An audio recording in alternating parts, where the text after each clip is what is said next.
Shalom, selamat pagi, selamat bertemu kembali dalam renungan pagi hari Happy Sport Family yang pagi hari ini kita akan memulai renungan kita. Sebelumnya mari kita satu dalam doa. Tuhan, terima kasih Bapa, Engkau luar biasa buat pagi hari ini, buat pemeliharaan penyertaan-Mu yang selalu baru setiap hari. Terima kasih Tuhan, berikan kami hikmat dan akal budi yang daripada-Mu ya Tuhan. Biar renungan pagi hari ini boleh memberikan kami kekuatan untuk kami boleh tetap setia kepada-Mu ya Bapa. Hanya di dalam nama Tuhan Yesus kami sudah berdoa dan mengucap syukur, haleluya. Amin. Renungan pagi hari ini saya beri judul Engkau berharga dan ada di dalam rancangan Tuhan. Saya bacakan di dalam Kejadian 37 ayat 4, demikian firman Tuhan. Setelah dilihat oleh saudara-saudaranya bahwa ayahnya lebih mengasihi Yusuf dari semua saudaranya, maka bencilah mereka itu kepadanya dan tidak mau menyapanya dengan ramah. Kita sebagai anak Tuhan, mungkin keberadaan kita seperti Yusuf ini. Orang yang mau mengasihi Tuhan itu biasanya mengalami masalah persoalan yang banyak kita hadapi. Renungan pagi ini berkata, engkau berharga di mata Tuhan. Kita sebagai anak Tuhan itu adalah orang-orang yang, terutama orang yang mengasihi Tuhan, kita adalah mempunyai hubungan seperti bapa dan anak. Orang yang mempunyai hubungan yang baik, pasti kita juga mengasihi mereka. Dan apalagi ketika kita mengasihi Tuhan, Tuhan mengasihi kita seperti dikatakan seperti biji matanya Tuhan. Kita belajar kepada Yusuf yang dalam keberadaannya yang mungkin berat, dia harus menghadapi saudara-saudaranya yang benci kepada dia. Tapi dia boleh bertahan dalam kehidupannya. Yang pertama, kenapa kita berharga di mata Tuhan? Dikatakan karena kita adalah biji mata Tuhan. Di dalam Ulangan 32 ayat 10 dikatakan, didapatinya dia di suatu negeri di padang gurun di tengah-tengah ketandusan dan auman padang belantara, dikelilinginya dia dan diawasinya, dijaganya sebagai biji matanya. Kita sebagai anak Tuhan dikatakan kita ada di dalam seperti di padang gurun, seperti di tengah-tengah ketandusan dan auman padang belantara. Kita sebagai anak Tuhan tuh nggak akan mengalami sesuatu yang biasa-biasa aja, tidak pernah mengalami yang namanya pencobaan, enggak. Kita sebagai anak Tuhan kita harus mengalami yang namanya pencobaan. Kenapa? Karena kita akan diberikan kekuatan melalui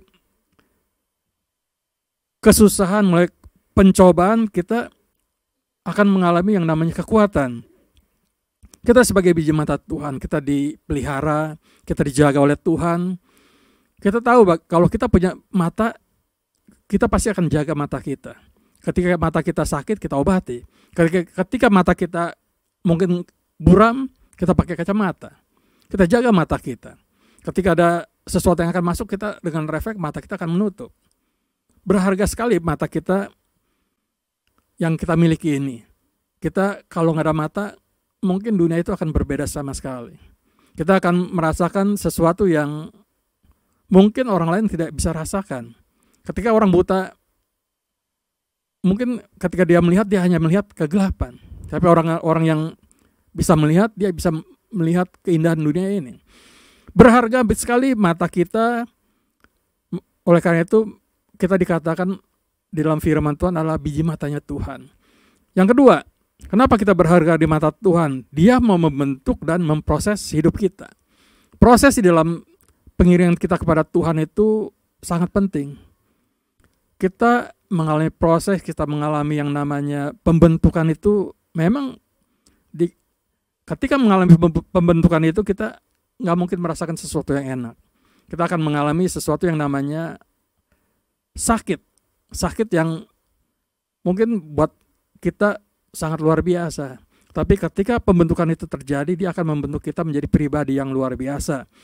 Yang ketiga, saya akan bacakan di dalam Yesaya 49 ayat 5.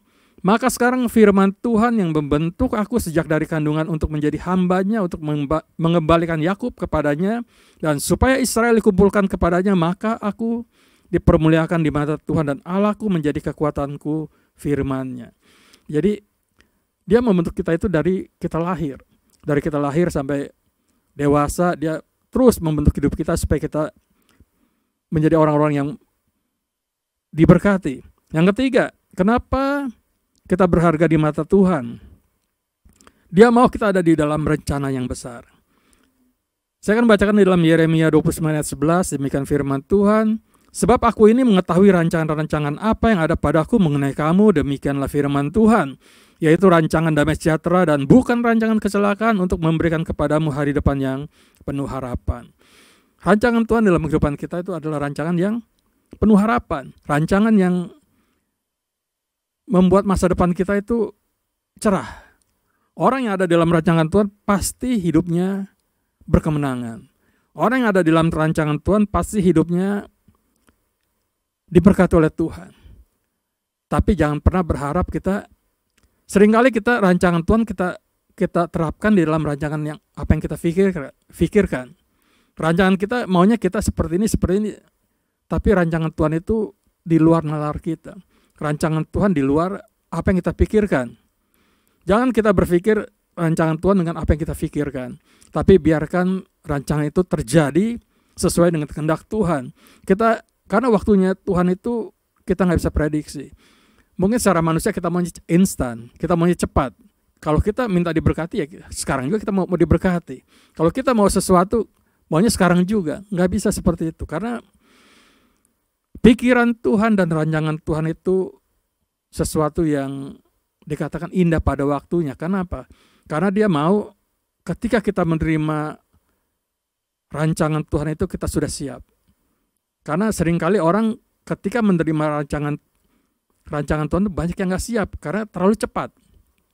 Tuhan mau memproses kita ketika rancangan itu siap untuk diberikan, kita sudah siap untuk menerimanya. Kenapa? Kenapa rancangan itu harus kita siap kita menerimanya? Supaya apa yang kita terima itu berkat itu bisa menjadi berkat bagi banyak orang. Bukan hanya buat diri kita sendiri, tapi buat sekeliling kita.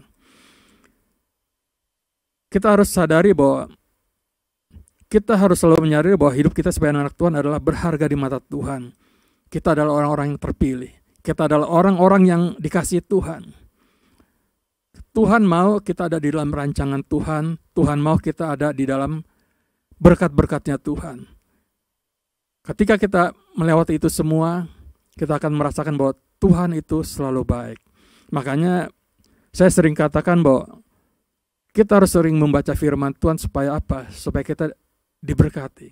Kita sering-sering banyak baca firman Tuhan supaya iman kita naik.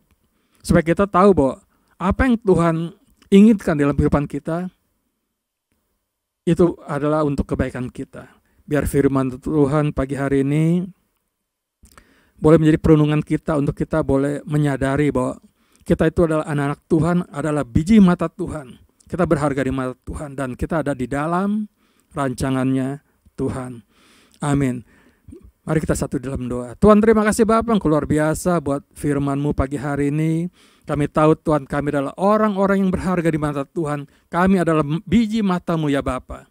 Dan kami tahu Tuhan, rancangan kami adalah rancangan yang penuh dengan harapan. Terima kasih Bapa, Engkau luar biasa dan kami boleh menerima berkat-berkat yang daripada-Mu ya Tuhan. Hanya di dalam nama Tuhan Yesus kami sudah berdoa dan ucap syukur. Haleluya.